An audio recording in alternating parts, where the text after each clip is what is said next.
الله الرحمن الرحيم الحمد لله رب العالمين والصلاة والسلام على رسوله الكريم أما بعد عزیز طلباء،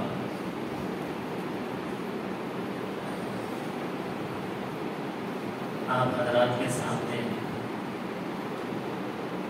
فخر الاسلام حضرت مولانا محمد احمد صاحب نانوتوی رحمۃ اللہ علیہ کا تذکرہ کیا جائے گا۔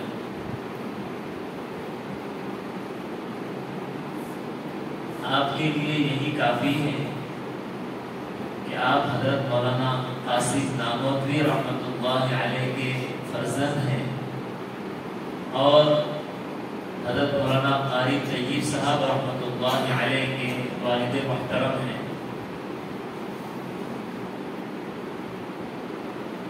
حضرت مولانا احمد صاحب نانوتوی رحمۃ اللہ علیہ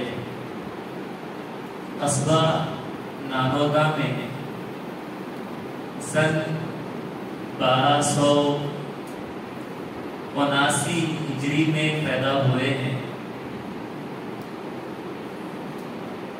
نانودا وہ قصبہ ہے جہاں پر مغل بادشاہوں کے دور میں شاہ جہاں کے زمانے میں بلخ سے بہت سارے معزز خاندان ہجرت کر کے یہاں ہندوستان تشریف لائے، تو ایک صدیقی خاندان قصبہ نانودا میں قیام پذیر ہوا، جس کے مورث اعلیٰ مولوی ہاشم صاحب ہیں، جنہیں بادشاہ نے وہاں پر بہت ساری جاگیریں بھی عطا کی تھی۔ یہ خاندان کا سلسلہ 44 واسطوں سے قاسم بن ابو بکر صدیق رضی اللہ تعالی عنہ کے پاس پہنچتا ہے، اسی لیے صدیقی خاندان انہیں کہا جاتا ہے۔ اور قصبہ نانودا میں اسی خاندان سے بہت سارے بزرگان دین اور علماء کرام بڑے بڑے خدمات اس ملک میں انہوں نے انجام دیے ہیں۔ حضرت مولانا قاسم نانوتوی رحمۃ اللہ علیہ، یعقوب صاحب نانوتوی رحمۃ اللہ علیہ، مولانا مملوک علی نانوتوی رحمۃ اللہ علیہ، اس طرح کے بے شمار علماء کرام۔ آپ کی پیدائش سے پہلے حضرت مولانا قاسم نانوتوی رحمۃ اللہ علیہ کو 5 لڑکیاں ہوئی تھی، لیکن قاسم نانوتوی رحمۃ اللہ علیہ کے والد صاحب کی خواہش تھی کہ انہیں پوتا ہو، اسی لیے مستقل وہ دعائیں کیا کرتے تھے۔ بڑی دعاؤں کے بعد پھر حضرت مولانا حافظ محمد احمد صاحب رحمۃ اللہ علیہ کی پیدائش ہوئی، تو خاندان میں خوشی کی لہر دوڑ گئی۔ ان کے دادا نے گیہوں کی کوٹھی جس میں گیہوں رکھا جاتا ہے اس کا منہ کھول دیا اور سارے گاؤں کے فقراء اور مساکین میں تقسیم کر دیا، اور بچپن ہی سے ایسے گھرانے میں ان کی تربیت، اور ان کی والدہ محترمہ بھی بڑی صوم و صلات کی پابند خاتون اور سخاوت میں بے مثال۔ جب ان کی والدہ کا نکاح حضرت مولانا قاسم نانوتوی رحمۃ اللہ علیہ سے ہوا تو ان کے والد گرامی جو بڑے رئیس تھے، انہوں نے جہیز میں بہت سارا سامان دیا، بہت سارے زیورات دیے، لیکن انہوں نے نکاح کے بعد وہ سارا سامان دارالعلوم دیوبند کے خزانے میں اور سرمائے میں جمع کر دیا، اور ہر دن ان کے گھر میں جو مہمان آیا کرتے تھے ان کی خوب مہمان نوازی کیا کرتے تھے۔ اسی لیے حضرت قاسم نانوتوی رحمۃ اللہ علیہ فرمایا کرتے تھے، ہمارے گھر میں جو مہمانوں کی رونق ہے، جو آمد و رفت ہے، وہ ساری کی ساری احمد کی والدہ کی برکت سے ہے۔ بچپن میں قصبہ رامپور میں ابتدائی تعلیم ہوئی، وہیں پر انہوں نے جید حافظ دین اور مولانا نور محمد صاحب، ان کے بعد انہوں نے حفظ کیا اور تقریباً 9 سال کی عمر میں محض حافظ قرآن بن گئے۔ اس زمانے میں صرف 9 سال کی عمر میں حافظ قرآن بن جانا بڑی تعجب کی چیز تھی، اس لیے لوگ انہیں ہمیشہ حافظ صاحب کے نام سے یاد کرتے تھے، گاؤں کے لوگ، اور جہاں کہیں وہ جاتے حافظ صاحب حافظ صاحب۔ اور یہ لقب ان کا اتنا مشہور ہوا کہ دارالعلوم کے جب مدرس رہے تب بھی انہیں حافظ صاحب کہا جانے لگا، دارالعلوم کے محتمم بنے اس وقت بھی حافظ صاحب کہے جانے لگے، اور پھر ریاست دکن حیدرآباد کے مفتی اعظم بھی بنائے گئے، لیکن اس وقت بھی انہیں حافظ صاحب ہی کہا جاتا تھا۔ پھر وہاں سے امروہہ میں حضرت مولانا احمد حسن امروہی رحمۃ اللہ علیہ کے پاس علم حاصل کیا، جامعہ قاسمیہ مراد آباد میں، جو حضرت قاسم نانوتوی رحمۃ اللہ علیہ کا ہی قائم کرتا ہے۔ پھر اس کے بعد وہاں سے دارالعلوم دیوبند کو بلا لیا گیا، وہاں پر ان کی تعلیم مکمل ہوئی۔ وہاں پر حضرت شیخ الہند مولانا محمود حسن دیوبندی رحمۃ اللہ علیہ کے پاس علم حاصل کی۔ اسی زمانے میں حضرت مولانا قاسم نانوتوی رحمۃ اللہ علیہ کا انتقال بھی ہو گیا تھا، اور پھر اجازت حدیث کے لیے، تکمیل حدیث کے لیے حضرت مولانا رشید احمد گنگوہی رحمۃ اللہ علیہ کے پاس حاضر ہوئے اور ان سے اجازت حدیث حاصل کی۔ تقریباً سن 1300 ہجری میں آپ کی فراغت ہوئی 21 سال کی عمر میں۔ پھر وہاں سے آپ مدرسہ عربیہ تھانہ بھون میں 3 سال تک تدریس کی خدمت انجام دی، اور پھر دارالعلوم دیوبند بلا لیے گئے۔ دارالعلوم دیوبند آنے کے بعد یہاں پر حدیث کی مشکات شریف اور مختصر المعانی اور اس طرح بڑی بڑی کتابیں آپ پڑھایا کرتے تھے۔ تدریس میں آپ کو بڑی مہارت حاصل تھی، ایسے علم کا دریا بہاتے تھے، ایسے درس دیا کرتے تھے، ایسا اسلوب ہوا کرتا تھا گویا طلباء کے ذہن و دماغ میں وہ اچھی طرح بیٹھ جاتا،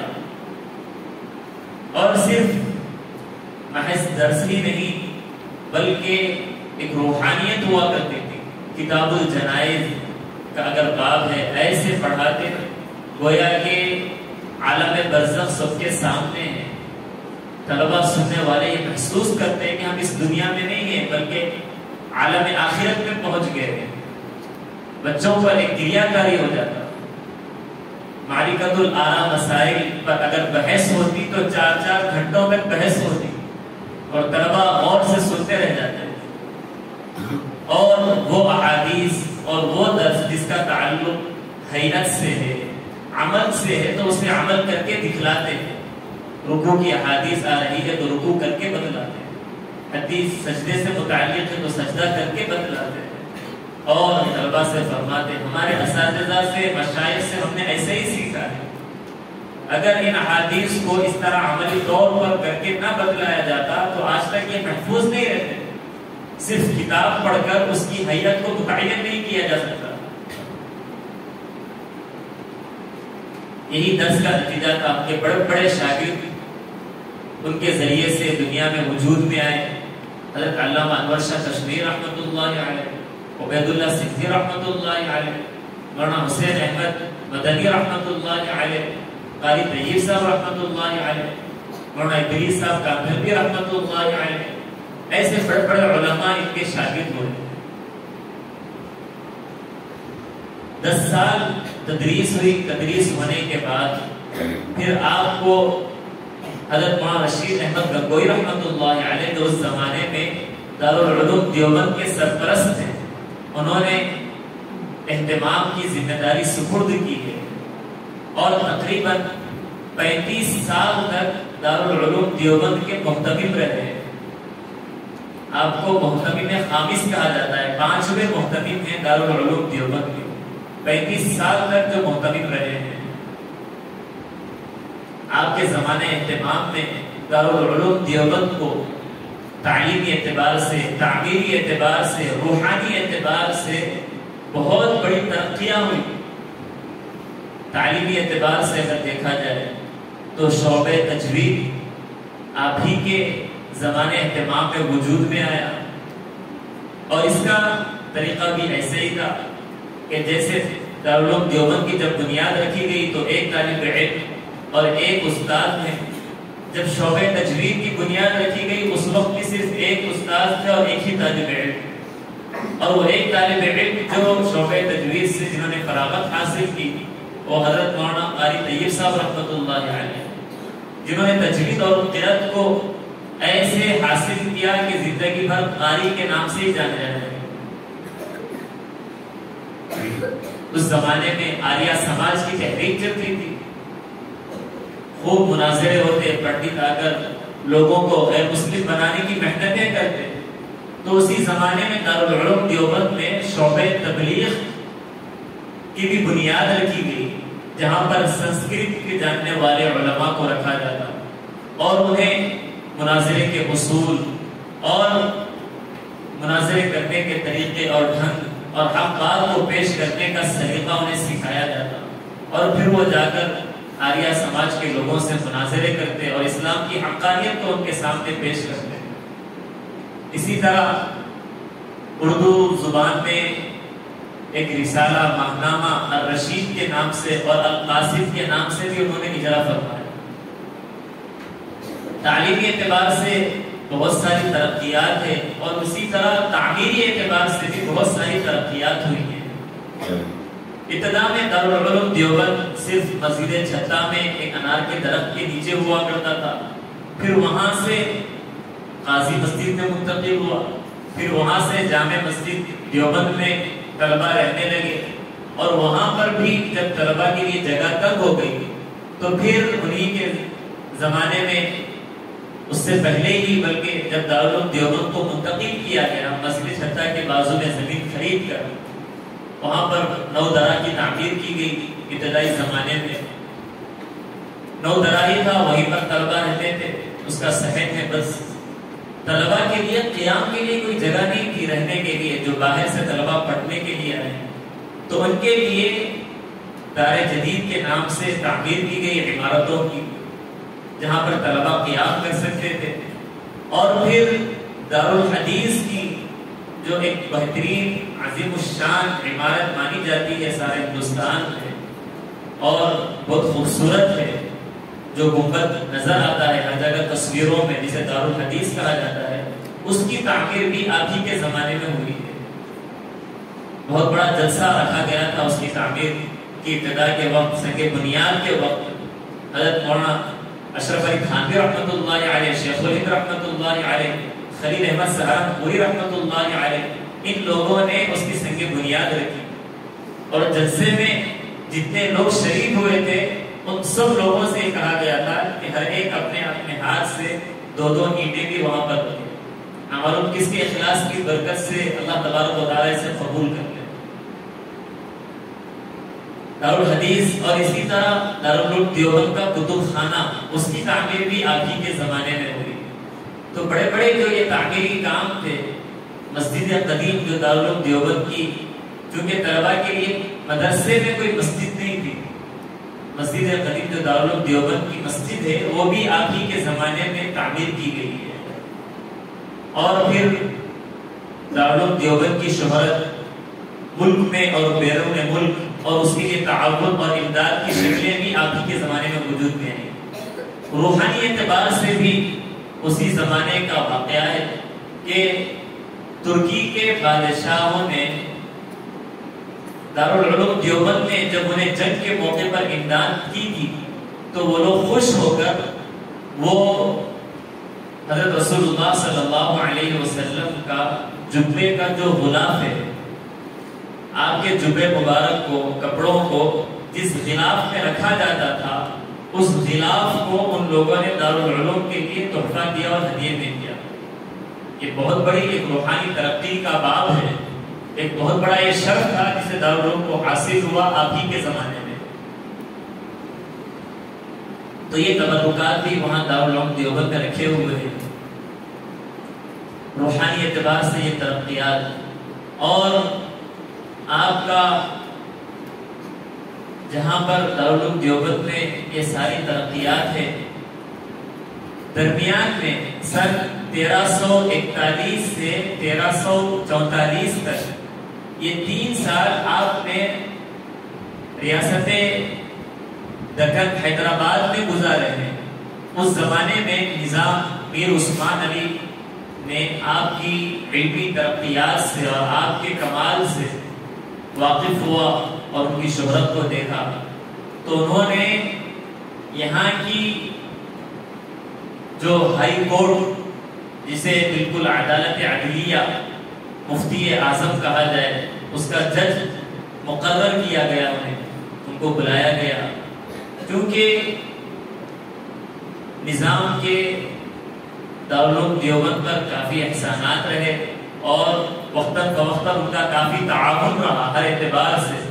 تو جب آپ کو یہاں پر بلایا گیا تو انہوں نے انکار کرنا بھی مناسب نہیں سمجھا، تو ان کی دعوت کو قبول کر کے یہاں پر حیدرآباد تشریف لائے اور یہاں پر افتاء کے منصب کو سنبھالا، اور آپ نے یہاں پر بہت علمی اعتبار سے بہت سارے فیصلے کیے اور بہت سارے فتاوی لکھے، جہاں پر ان فتاوی کی اور قاضی کی حیثیت سے ذمہ داری تھی، وہیں پر مدرسہ نظامیہ جامعہ نظامیہ کی نظامت بھی آپ کے سپرد کر دی گئی.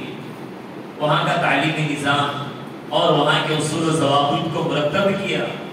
حیدرآباد اور یہاں کا علاقہ بالکل شیعہ کی زد میں تھا، شیعی مذہب یہاں پر پھیل رہا تھا.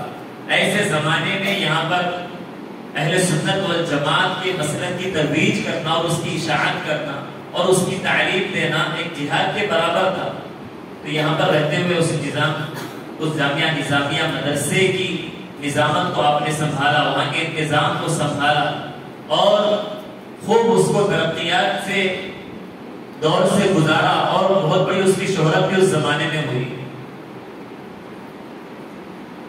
3 سال کا عرصہ گزرنے کے بعد 4تھے سال کے لیے بھی آپ کو یہاں پر رہنے کے لیے درخواست دی گئی، لیکن بیماری کی وجہ سے آپ نے استعفا دے دیا. یہاں باغ عامہ جو مسجد ہے وہاں پر نظام نے خود رخصت کی تقریب کی اور آپ کی وہاں پر کافی تعریف کی گئی اور پورے اعزاز کے ساتھ آپ کو یہاں سے رخصت کیا گیا. اس کے بعد چند سال کے بعد ایک مرتبہ نظام نے دارالعلوم دیوبند کے دیکھنے کی تمنا کی تھی، تو حافظ احمد صاحب رحمۃ اللہ علیہ کو طے کیا گیا کہ آپ جا کر ملاقات کریں اور جا کر دعوت دے کر آئیں.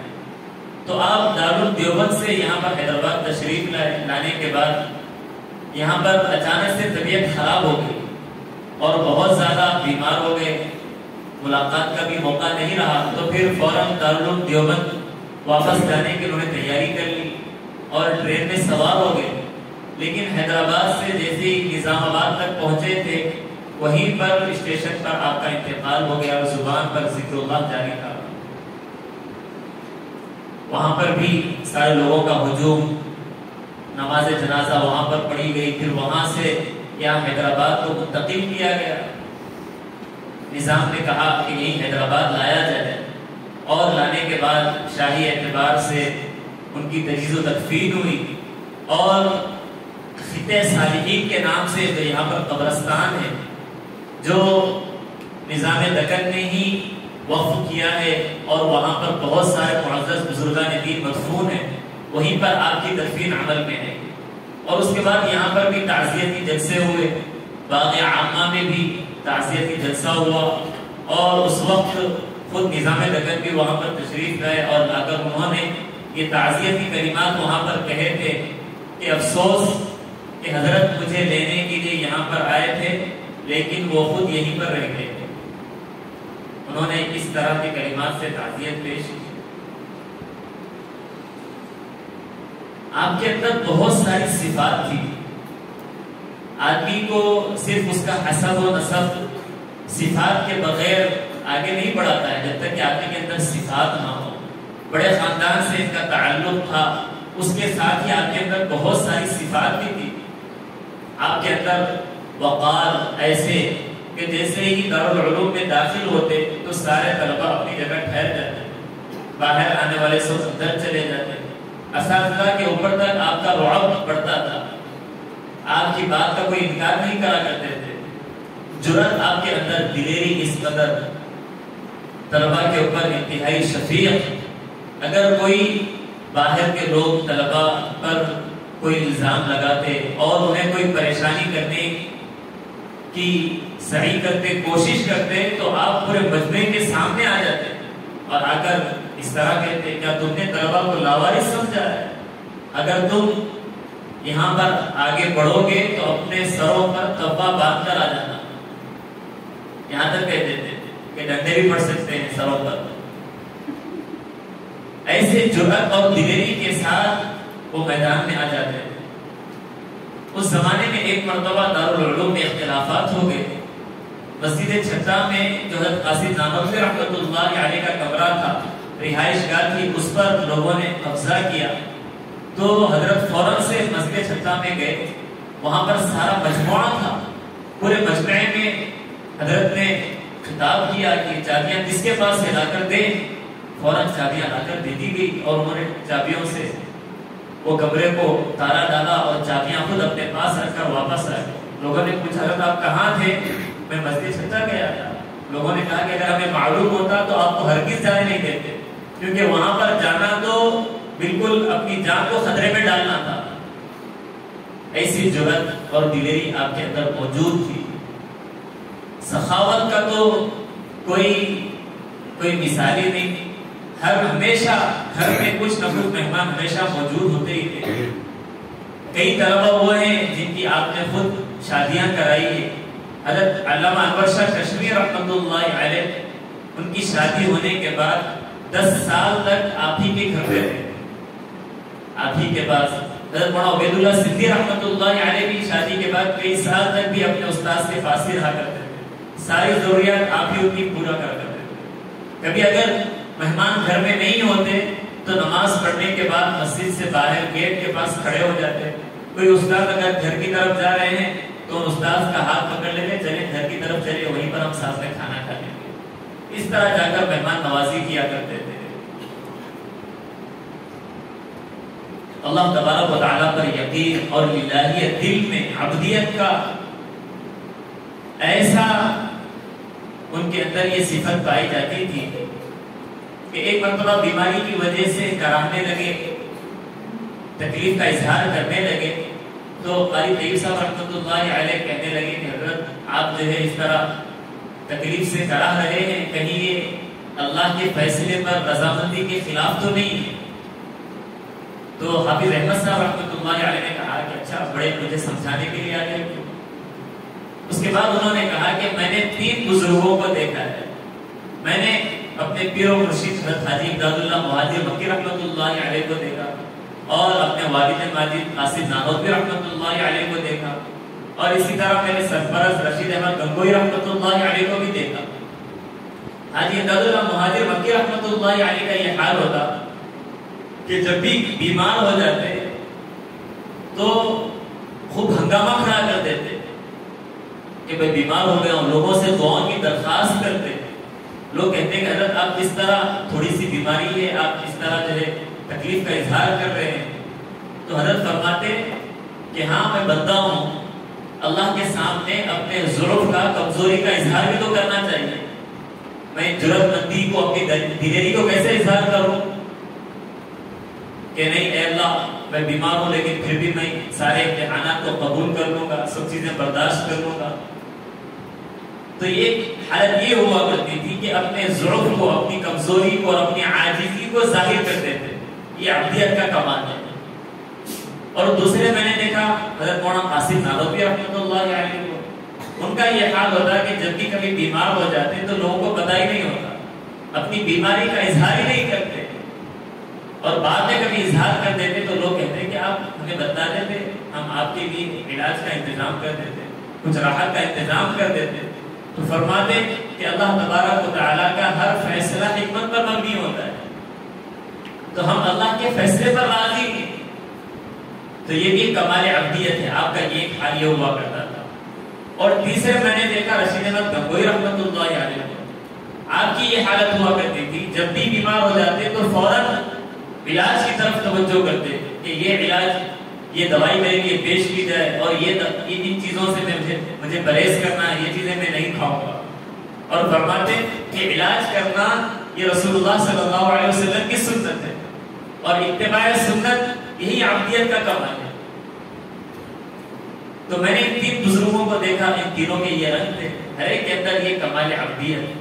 اسی لیے کبھی میں ان کے راستے کو اختیار کر لیتا ہوں، کبھی ان کے راستے کو اختیار کر لیتا ہوں، کبھی عاجزی کا اظہار کر دیتا ہوں، کبھی اپنی بیماری کا اظہار نہیں کرتا ہوں، کبھی علاج کرا دیتا ہوں۔ ایسے اللہ تبارک و تعالیٰ پر آپ کا یقین اور اپنے اسلاف اور بزرگوں کا اتباع، یہ آپ کے اندر ہوا کرتا تھا۔ طلبہ کرام پر شفقت اور دارالعلوم دیوبند کے تئیں آپ کی محبت ایسے ہوا کرتی تھی۔ ایک مرتبہ مغرب کی نماز سے فراغت کے بعد دیکھا کہ ایک طالب علم قبلے کی طرف پیر کر کے سو رہا ہے۔ حضرت کافی سخت ناراض ہوئے، دستی تنبیہ بھی فرمائی اور ان کا کھانا بھی بند کرا دیا۔ اور یہ آپ ہی کے دور اہتمام میں کا ایک کارنامہ ہے کہ آپ نے دارالعلوم دیوبند میں مطبخ کا انتظام فرمایا، ورنہ اس سے پہلے دارالعلوم دیوبند میں مطبخ بھی نہیں ہوا کرتا تھا۔ طلبہ کی کفالت شہر کے لوگ ہی کر دیا کرتے تھے، یا بعد میں پھر طلبہ کو کچھ رقم دینی جاتی تھی، وہ اپنا کھانے پینے کا انتظام کر لیتے تھے۔ لیکن چونکہ اس کی وجہ سے تعلیم میں یکسوئی نہیں ہو رہی تھی، آپ نے مطبخ کا انتظام شروع کیا اور طلبہ کو کھانے پینے کی سہولت ہو گئی۔ تو جب طالب علم کو دیکھا کہ وہ قبلہ رخ پیر کر کے سو رہا ہے تو اس کا کھانا بھی بند کر دیا۔ 2-3 دن کے بعد آپ دارالعلوم دیوبند میں دورہ کر رہے تھے، ایک کمرے میں دیکھا کہ وہ طالب علم چپکے سے پتے کھا رہا ہے۔ حضرت نے اس کو دیکھا، اس سے پوچھا کہ کیا بات ہے کہ آپ پتے کھا رہے ہو؟ تو طالب علم نے کہا کہ حضرت آپ نے میرا کھانا بند کر دیا اس لیے پتے کھا رہا ہوں۔ یہ سننا تھا کہ خوب زار و قطار رونے لگے، خوب رونے لگے، رو کر اس کے بعد حضرت نے ان کے لیے کھانے کا انتظام کر دیا، دوبارہ کھانے کو جاری کر دیا۔ یہ واقعے سے بہت ساری باتوں کا پتہ چلتا ہے۔ ایک تو یہ کہ آپ کے اندر شعائر اسلام کی کیسی عظمت تھی کہ صرف قبلے کی طرف پیر کرنے پر آپ کس قدر غصے میں آئے، ان کا کھانا تک بند کر دیا۔ اور دوسرے آپ کی طلبہ پر کیسے نگاہ ہوا کرتی تھی کہ ایک ایک طالب علم کمرے کے اندر بھی کیا کر رہا ہے، اس کی کیا کیفیت ہے، کیا حالت ہے، اس کا بھی علم تھا۔ اور دوسری طرف وہ طالب علم بھی ایسا طالب علم ہے کہ اس کا کھانا بند کر دینے کے باوجود وہ پتے کھا کر رہنے کو اس نے گوارا کر لیا، لیکن تعلیم سے اپنے آپ کو دور کرنا گوارا نہیں کیا۔ اس حال میں وہ تعلیم حاصل کرنے پر جمع رہا، اور پھر حضرت کی طلبہ پر شفقت کے فوراً سے پھر کھانے کو جاری کر دیا، اور اس کی تکلیف پر، اس کے پتے کھانے پر زار و قطار رونے لگے۔ ایسی محبت۔ تو بہرحال اللہ تبارک و تعالیٰ نے آپ کو بہت ساری صفات حمیدہ سے نوازا تھا، بہت ساری آپ کے اندر صفات تھی جس کی وجہ سے اللہ تبارک و تعالیٰ نے انہیں سارے عالم میں شہرت عطا فرمائی ہے اور اپنے مقبول بندوں میں شامل فرما لیا ہے۔ اسی لیے ہمیں بھی ان جیسی صفات کو اپنانا چاہیے، ان کی زندگیوں کو پڑھنا چاہیے، اور ان کی زندگیوں کے مطابق ہمیں اپنی زندگیوں کو گزارنے کی کوشش کرنی چاہیے۔ اللہ تبارک و تعالی ہم سب کو ان بزرگان دین کے نقش قدم پر چلنے کی توفیق عطا فرمائے۔ آمین۔ وآخر دعوانا ان الحمد للہ رب العالمین۔